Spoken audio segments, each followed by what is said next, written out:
After doing a full tutorial on this funnel and how you can put yourself inside the soccer ball to roll around in the funnel, I've continued to mess with soccer ball stuff. Check this out. This is the basic mechanism. It's just hinges stuck to the soccer ball, which is, I believe, the only thing that'll ever stick to a soccer ball reliably, connected by some plastic. And this is what you can do with it if you put a chair inside of it. You can go rolling. In this case, I've replaced the regular chair that I had in the funnel with a pilot seat. So if I got down here and decided that I wanted to roll myself, I could just use the pilot seat controls to roll the ball. The only problem is, well, right now I'm dying because I'm bigger than the soccer ball. So I can roll around though. You can see that here's my control. It doesn't control very well. It's not exactly a treasure runner here. So you can just barely maybe avoid a rock or two here or there, but it's pretty much just such a delayed reaction. There's not a lot of grip to the ground, you know, and even though I have collision turned on the soccer ball, you can see that the amount of distance I'm able to cover here with such a small ball is not very fast. Anyway, so you can do this. So this is just a plastic ball with a counterweight thing sticking out the bottom here. It's only 100 titanium on that counterweight. And I'm just going to cake myself to this hinge right here. And then I can delete that stuff. And I can drop myself and actually kick the ball. So the ball's sitting there and I can kick it. And it is moving. Like I can move the ball. If I stop kicking, I stop moving. So the problem is I have no control. So if anybody's got any suggestions on how to fix that, I've tried all kinds of stuff. I've tried glue, I've tried adding different types of seats, I've tried different spacing. Not really getting it. Something I'm not doing quite right here. But I have a better one that actually is a little bit more controllable. Check this out. This one's like a portable soccer field. So I can kick this ball and make this thing go. And you can get over on the other side of it and you kick the ball and you go the other direction. It has a counterweight underneath it, and it's connected in a way that should allow the outside of this ball to spin with relative to the position of the soccer ball. But it doesn't really spin very much. It does move a little bit, but it doesn't exactly like get going down the river like you'd hope it would. Yeah, it's kind of controllable, and it's controllable at basically the kick speed of the soccer ball. So yeah, I can drive myself into black team here if I want to, but it's not exactly a vehicle that you'd want to drive to the treasure. Oh, and things that attack individual blocks, like the music notes, the lasers, the lightning, stuff like that, can get in and get the soccer ball. And once the soccer ball's gone, well, you've got no control whatsoever. So not exactly a good treasure runner here either. Still, fun to try. Let me show you what it's made of. So this is that same ball with everything revealed, and you can see that this is actually plastic here. This down here is ice, though.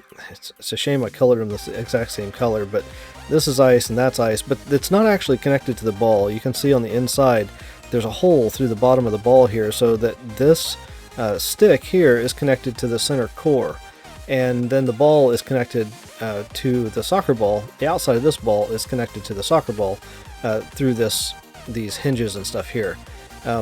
So it allows me to just like walk around this platform and kick the ball any direction I want to, and it just kind of slides on this plastic. So the ball's not actually rotating the way I intended it to, but I couldn't quite get that to work either. So soccer balls are kind of funny this way.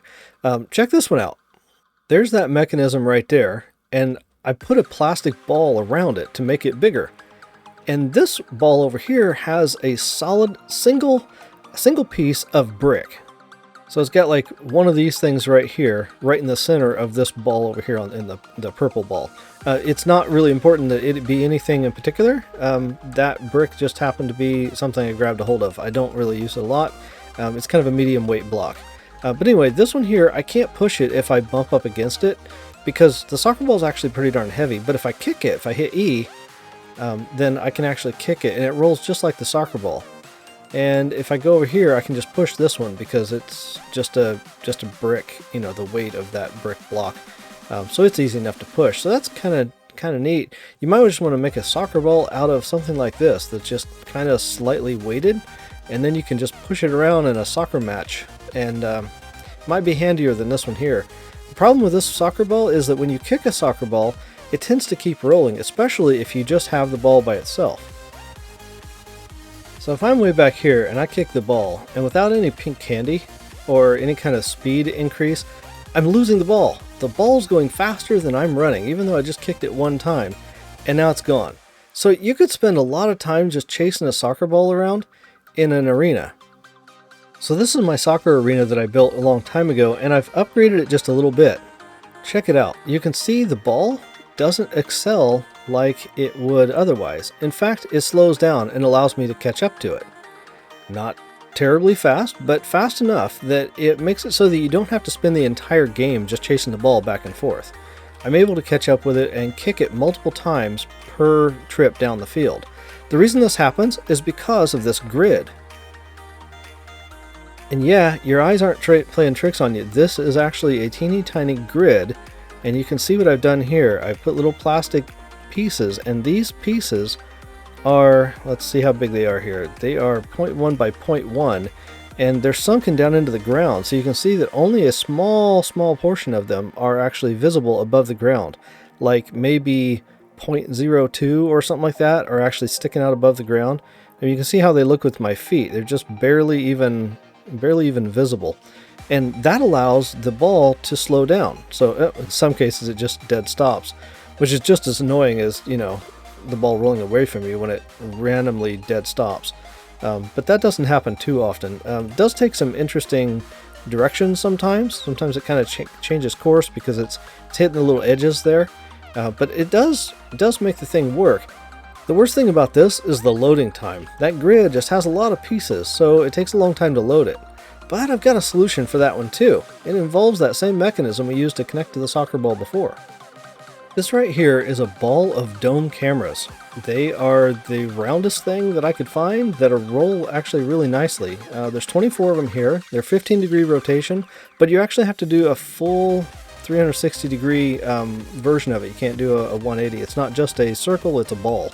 So you have to kind of double them up. Anyway, if you put that inside of a soccer ball, then you turn collision off for the soccer ball, and you can kick this little bitty ball around just like this. It'll roll. You can catch up to it because it's not rolling as fast as a regular soccer ball would be, just because it's not as large diameter. But the soccer ball's still there, and it's still rolling. And best part is, there's no grid on this thing, so this thing loads really fast. And with the ball return, because there's extra pieces inside here, the ball return's kind of weird. It goes halfway back. So it finds its path, and then it goes halfway. So there's a portal over here and a portal over here, and it goes halfway between those two. Because the pieces are trying to like find each other again. Oh, and if I reveal everything here, you can see how that works. So there's the soccer ball there, and let's see, I kick it down into this portal here.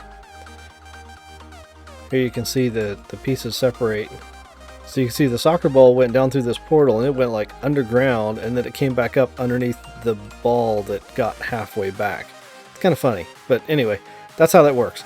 So I hope you guys enjoyed that. I hope you get something out of it. I'm not sure exactly what you can get out of it other than like a cool soccer ball.